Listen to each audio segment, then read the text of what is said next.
Castellan. I'm suited up. I just took off my safety glasses because I don't have the cleaner out here. And I got some stuff on them. The good thing about that is it's on my glasses. Because if it wasn't on my glasses, it'd be, yeah, it has a trade-off. That's why I'm wearing my shield. Hey, you want to see what we're doing? I got a little quickie for you. All you got to do, you know the deal, you got to watch.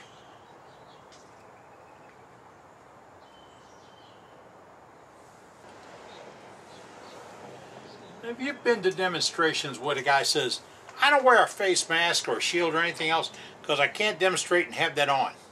You really need to see if there's smoke coming out your butt, because he's blowing smoke up your butt. Really. If you can wear it, you can wear it, you can do it, you can do it. If you can't or you don't want to, I can make a reason not to. In fact, I can tell you why I didn't vote in the 1960 presidential election. I was too young. But, you know, get out in the shop, get to playing around with things. I have my safety glasses right here. I use those lens wipes from Sam's, and we're all out. So instead of dirtying them up with something else, we'll go into Sam's later when I get back. And I'm going to get a box just for the shop. Management doesn't go along with that, but we'll get this. Now, I had my shield on, and I turned this piece of Paralam, and I got it down to a pin. And I don't have the nub off of it yet on the back, and I still have it.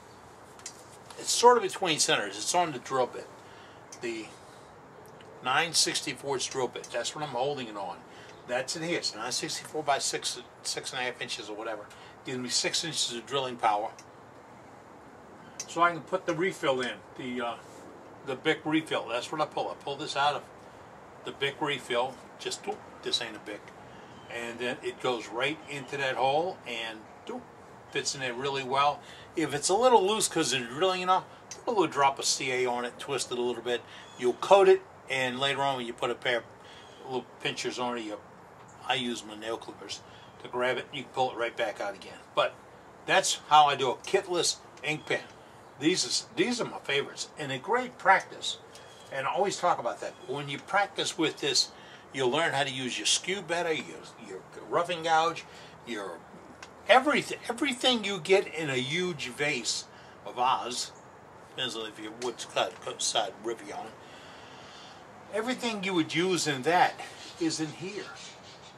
I had guys once tell me, I don't do pens. Why? It's too hard for you? Don't tell me you don't do them because it's not art. You don't do them because you just don't know how to do them. Right now. Enough on the lecture thing. I stopped this because I want to talk to you about this. I have sanded this with 120 grit paper just now. That's right here. 120 grit. All right. Serial number 120. All right. I'm going to step up to 220, and I'm going to sand it again. Now I'm going to bring the speed to about 300. 300.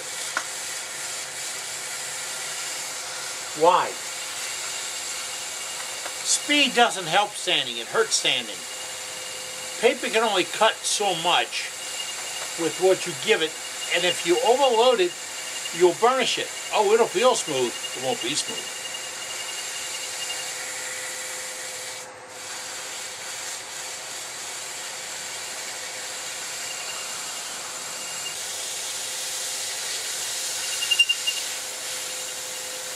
A minute ago I stopped and changed to 320 grit paper. I'm going to sand this all the way up to 600 grit. That's 320, 4, and then 600 grit. And I like these soft pads where I'm doing the pens. Can you see the little track on that little paint coming off of it? That is the sawdust. So keep your mask and your little fan on. Keep it off the face.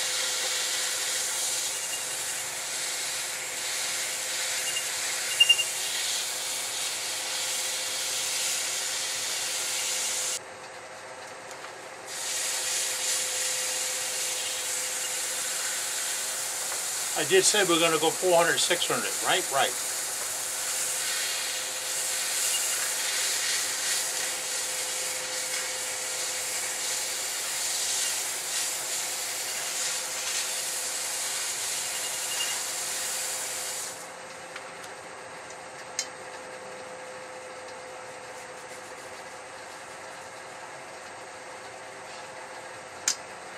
It tells you the paper's working.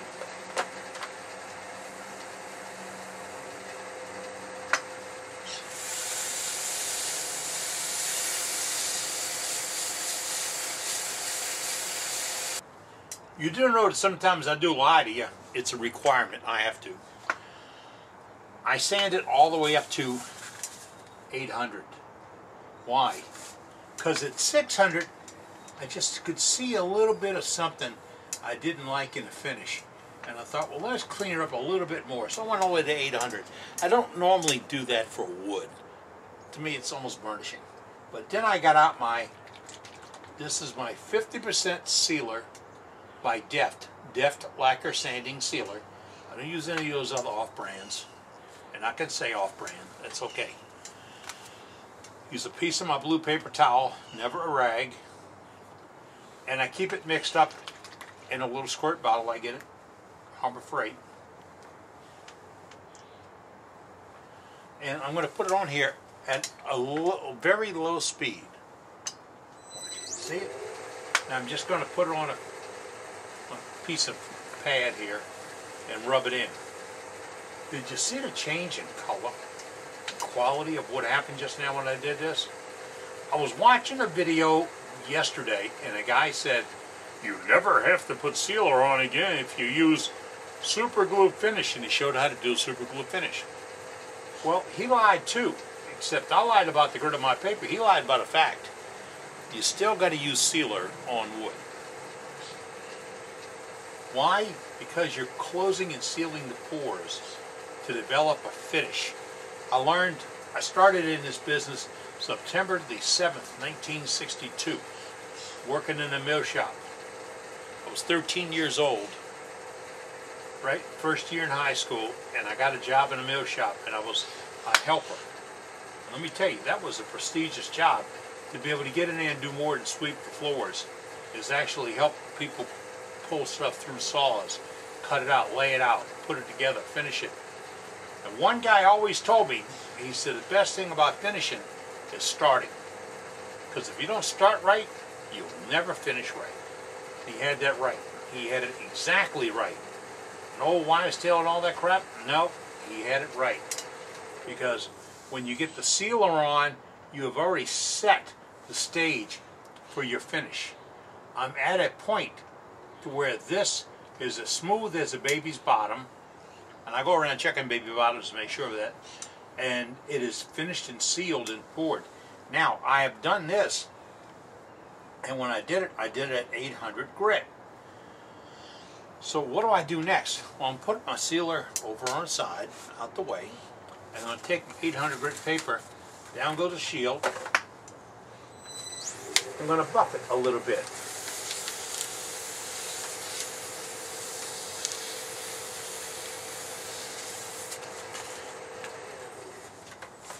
Not a lot. The goal was to knock any imperfections off, not redo the finish.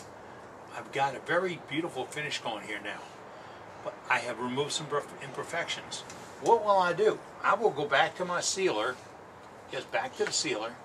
If you think this is too much, you're building art, okay? A little bit of sealer. How long does it take to dry? Maybe 10 minutes, maybe. Can you work it in? Yeah. Can you overheat it? Yeah. Can it gum up? Yeah. You can screw it up really good, just work at it. But a little light coat of sealer. Now, I'm done with my sealer. I can put this away for later on.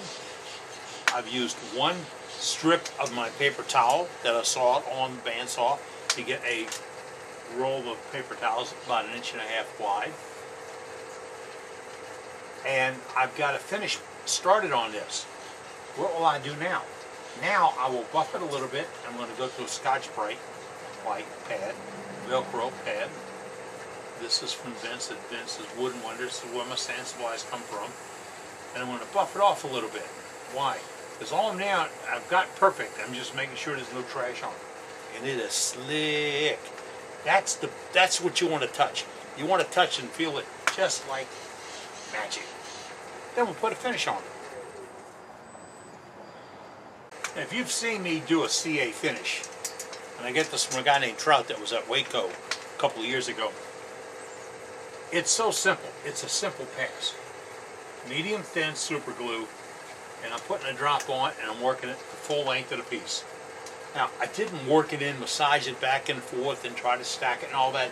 It will stack. It will go on there. But that glue, by the time I got to that end, this end was dry. That quickly. Now, see, there's nothing to touching. It's done. There's no rub off or anything else. That's what I'm looking for. So what do? I roll my little square pad around, go back over, and I'll add a coat. And I'm talking minuscule drops of it. That's it. Good pass, no holidays. You can't go too fast. This can't go too fast. And you'll do is build up coats. That's what I'm telling you to do. Build up some coats. What do? You watch TV.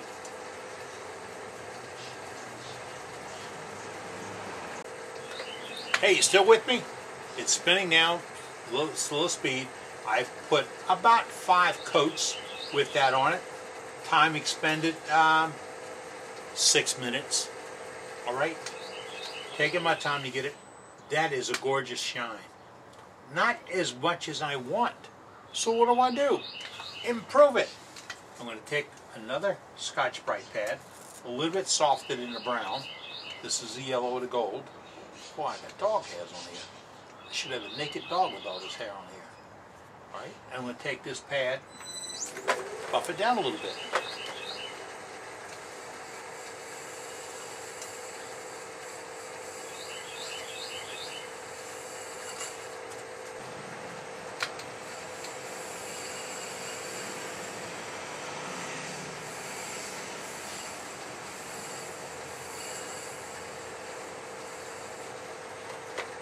That's with the white Scotch-Brite. Now I use 3 different Scotch-Brites. A brown is harder, softer, and softest. And I clean it up with. Now, when I'm done with these today, and my smock needs to be washed, this little bundle is going to go in the back pocket of my smock and go to the wash machine, get rinsed out. I know this might make people think, how cheap are you? I'm not cheap. I get a better use out of it later on. Now, I'm not done with this.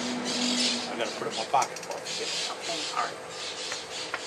Now I gotta make it shine. Took the white and I buffed it down a little bit to make it shine. And this is Meguiar's, M-E-G-U-I-A-R-S Plastex cleaner. I found it at AutoZone. And it's made for cleaning plastic on cars. Really, really fine abrasive, really fine. We'll put just a little bit on here. Don't need a lot, a little bit. And I'm going to use it to massage the finish on that piece. Just to rub it in a little bit. Oh, you keep this, close it when you get done. I know it's easy and it's right there.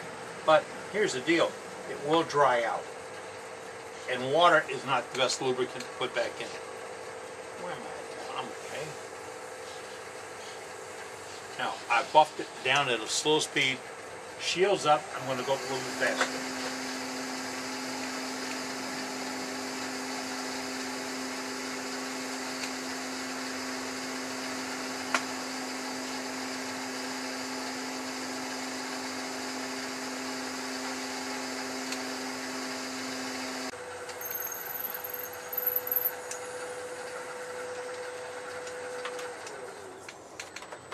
That's how easy it comes off the mandrel, which is the drill bit, which I drilled a hole with. And I have a pen that's now finished out. It's got a very, very good slick coating on it. I can buff it with a little bit of the Scotch-Brite pads I have in my pocket and knock off any residual overlay. Take it to the buffer and buff it, because I've put on the hardest finish I can find. Not the most difficult, the hardest. In density, it's a very dense finish. Works wonderful. You'll like it. I got a little polishing compound to remove. I'll take that off of the buffer.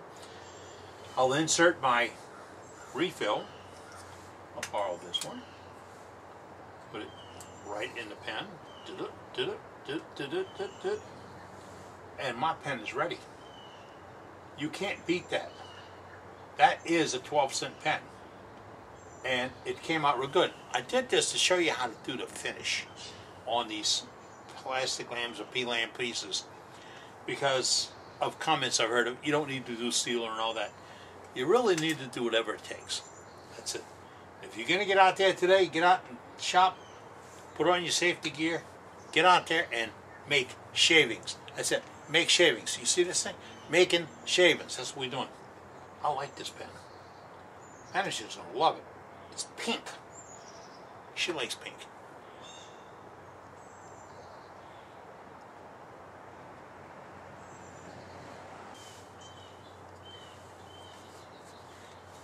Hey, I'm back. Well, you do know I never left. All right? It's like one of those old-time horror movies. They don't ever quit.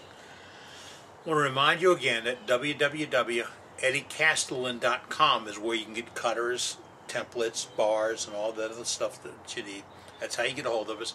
The email address is at the end of that end of the no, it's that end. It's on the end of the video is the email address and the phone number and all the other stuff. But one more thing, please, while you're here, go down to this square down here that says subscribe. Might look a little bit different on the DOS-based computers. But click on the subscribe thing, and a second later, click on the bell that's next to it, and you'll receive a notice of when we put new videos up. And you become a subscriber. And that'll help us all out a little bit. Yeah, we're not out to get any awards or anything. And trust me, I get nothing for this. Oh, you're calling. I gotta go.